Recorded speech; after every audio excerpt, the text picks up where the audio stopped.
Hey guys, welcome back. We're going to look at the daily New York Times' December 15th podcast, which is covering what if AI is actually good for Hollywood. I highly recommend just listening to it. I'll link it in the show notes, but it's pretty cool. It goes through kind of like a history of Hollywood a little bit, as well as kind of like what's happening right now, and then interviews a bunch of people, which are kind of interesting. So I'll read through it. I got the transcript here right in Apple Podcasts. But I recommend just going over and listening to it because I think the interviews are pretty interesting and kind of the different takes that people have. So let's jump straight in. So here, we're just going to go halfway through. He talks about the history of Hollywood can be told as a series of technological leaps, beginning with the invention of the camera itself. And each time something new comes along, jobs are lost, jobs are created, the industry reorganizes itself. I think this is true, right? I think a lot of Hollywood's history has been a constant disruption. And when AI arrived on kind of Los Angeles' shores, I started to hear a lot of people, at least from the pro AI camp, saying things like, hey, this is like the red camera, this is like YouTube, this is like Netflix, where there was always this kind of like crisis thinking, and things kind of reorganized and the industry survived. In fact, in some ways, it kind of blew up in other ways, and definitely blew up in negative ways as well, leading to strikes, etc. Like definitely streaming being a part of that. But I think I kind of come into this with a bit of an optimism, right? But here, this person, the chief executive at Revelations Entertainment, says that the difference here is that AI has the potential to disrupt many, many places in our pipeline, right? And so this one feels like it could be an entire industry disruptor, which might be true, right? We're seeing AI being used at every different level of Hollywood's mechanisms, right? From like script reading to to uh, to generating storyboards, to treatments, to previs, to actual VFX and production work, and then even potentially jumping into editing work as well, post production.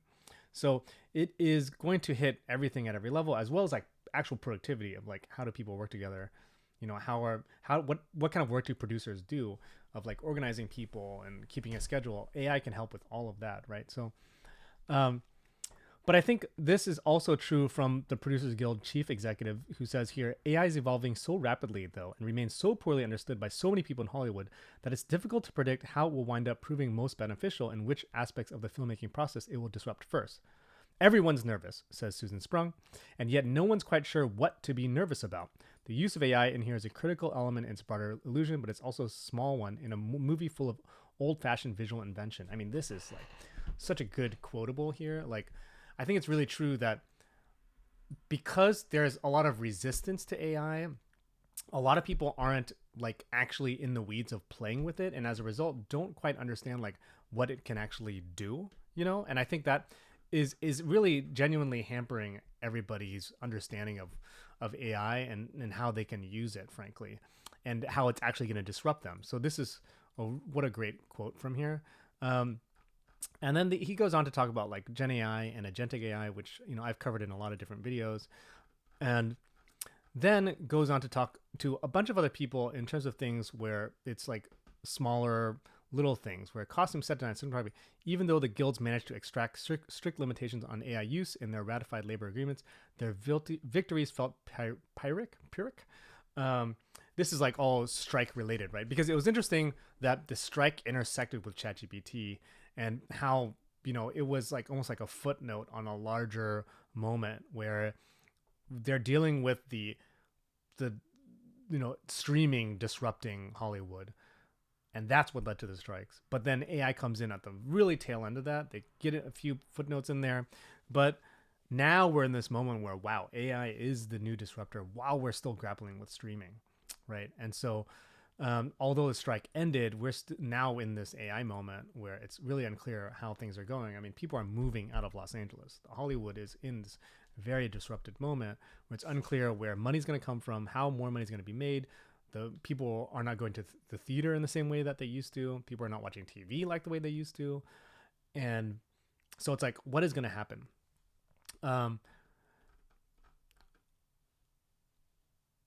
So here, even in and here, this is like this makes sense where someone didn't want to go to an interview. I mean, AI is like a weird open secret. So I appreciate that there's more and more podcasts that are talking about AI because it is something where nobody wants to talk about it, and at the same time, like I think the artists are the ones that need to be advocating for it, and not just like up and coming artists, but like the biggest artists should be at the forefront of teaching us or helping us to figure out how to embrace it, not to resist it.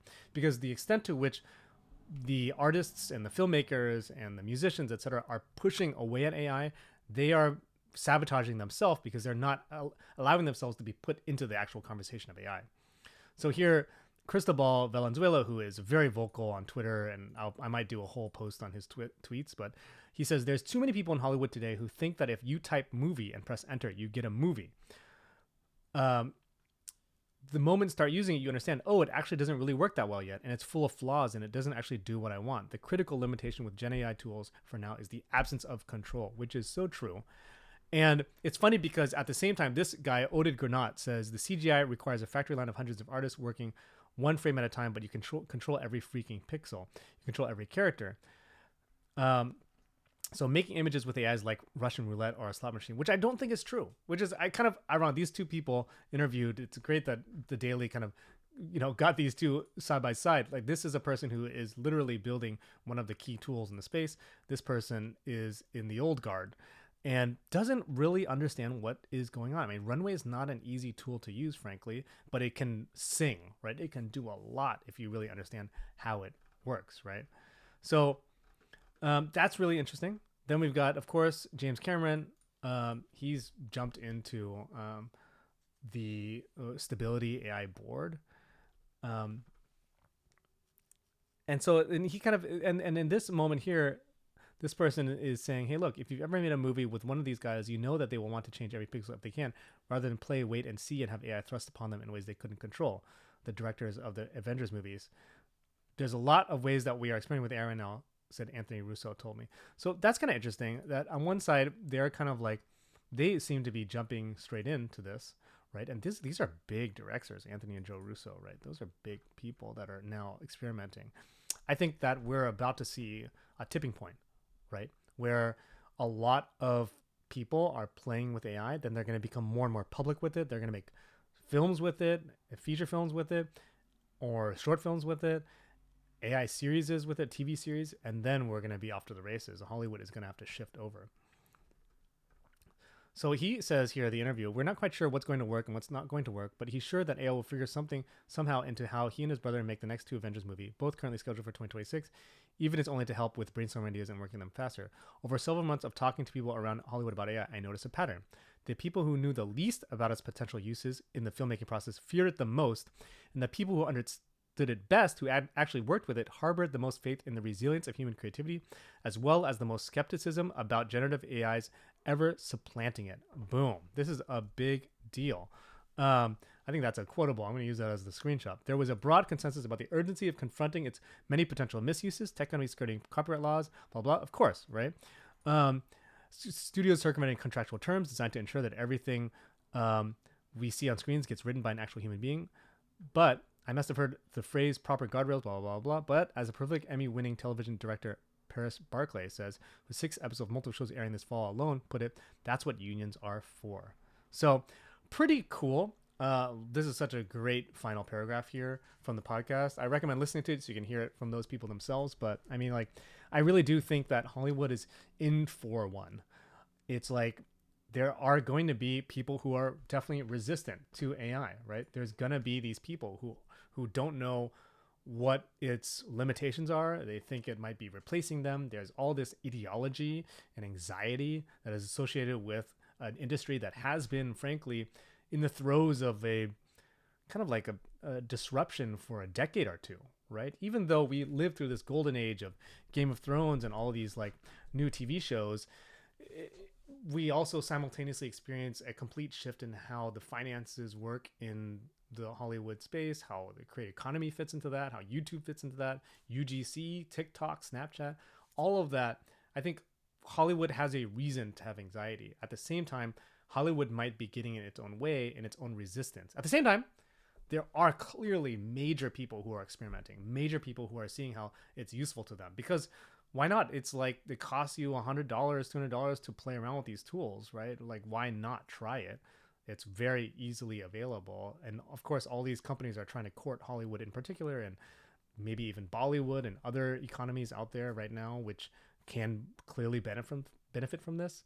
So I'm very curious, how that's all going to land. I mean, I think there's going to be this like kind of global embrace of it in simultaneously to Hollywood finally embracing it. Maybe Hollywood come first. I don't know. But curious what you guys think of that. I highly recommend checking out that actual podcast, giving it a listen, because The Daily does good work most of the time. And yeah, more coming soon. Talk to you soon. Bye.